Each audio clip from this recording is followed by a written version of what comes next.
नरेश मीणा को SC/ST court में पेश किया गया। नरेश पर चल रहे दोनों मामलों की सुनवाई फिर से टल गई। अब दोनों मामलों की सुनवाई 9 मई को होगी।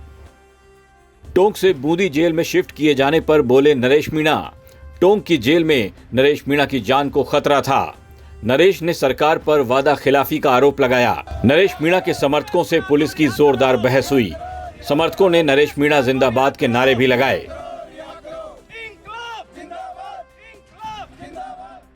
अब शहीद स्मारक पर धरना देंगे नरेश मीणा के समर्थक और परिवार।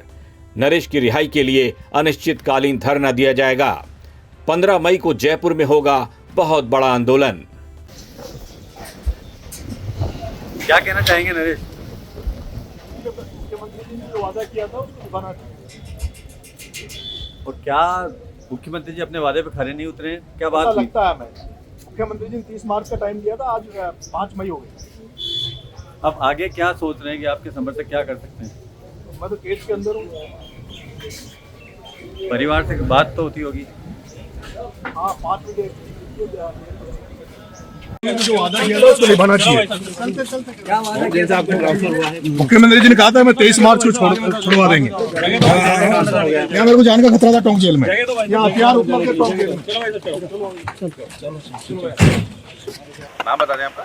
फतेहराम मीणा। फतेहराम जी, किस तरीके का आज पेशी थी, क्या पूरा मामला रहा? यानी नरेश मीणा की यहाँ 23 तारीख को FIR नंबर 166/2024 नगर फोर्ट में चार्ज बहस हो चुकी थी और वास्ते आदेश तारीख पेशी 28 नियत थी। इसी दौरान माननीय जज साहब का ट्रांसफ़र हो गया, तो उस वजह से 28 तारीख को ट्रांसफ़र अधीन होने के कारण तारीख पेशी 5 नियत की गई थी।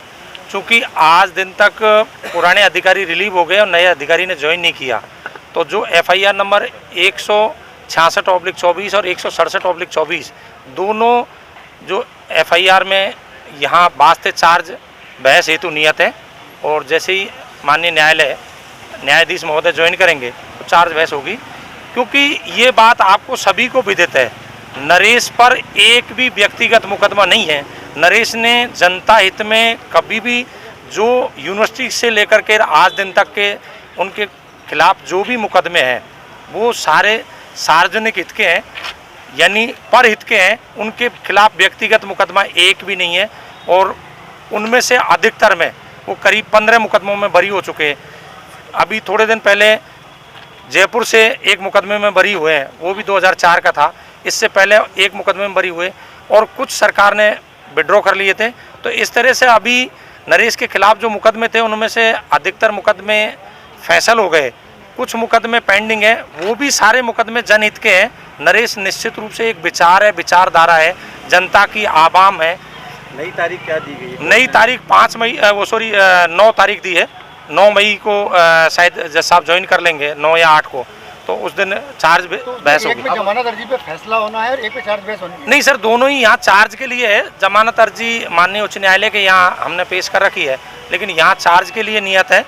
तो यहाँ दोनों ही तारीख पेशी जो है वो चार्ज बहस हेतु है। बीच में एक समझौता भी हुआ था सरकार विधानसभा। देखो सर, ये समझौते इनके परिजनों के और इनके समर्थकों के बीच में सरकार से हुए बताए हैं, और उसकी परसुएंस में सरकार को निश्चित रूप से राहत देनी चाहिए थी।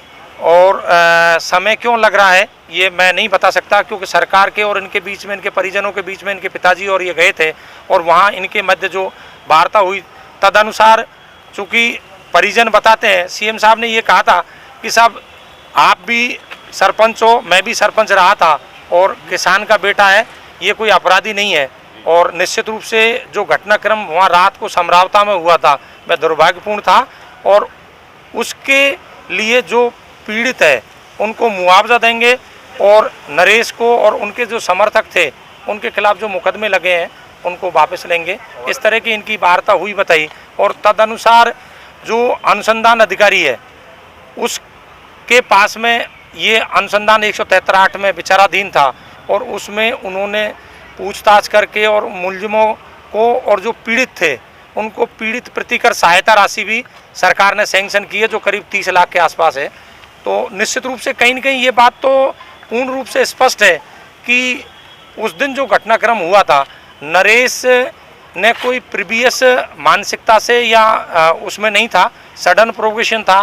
गांव वालों ने इनका जो एसडीएम कार्यालय है वो उनियारा से देवली कर दिए जाने के कारण, समरावता और कचरावता का, तो उसके विरोध में इन्होंने वोट नहीं दिए थे और उसमें एसडीएम साहब द्वारा ज़बरदस्ती वोटिंग कराई और उसके परसुएंस में ये जो कार्रवाइयाँ हुई है निश्चित रूप से। लेकिन नरेश मीणा जी ने कहा कि जान का खतरा मेरे को टोंक जेल में था, ये क्या बात है? आखिर हथियार की बात भी कर रहे हैं। देखो, इस संबंध में तो मेरे को ज़्यादा विदित नहीं है, लेकिन नरेश के परिजनों ने एप्लीकेशन लगाई थी नरेश से टोंक से बूंदी शिफ्ट करने के लिए।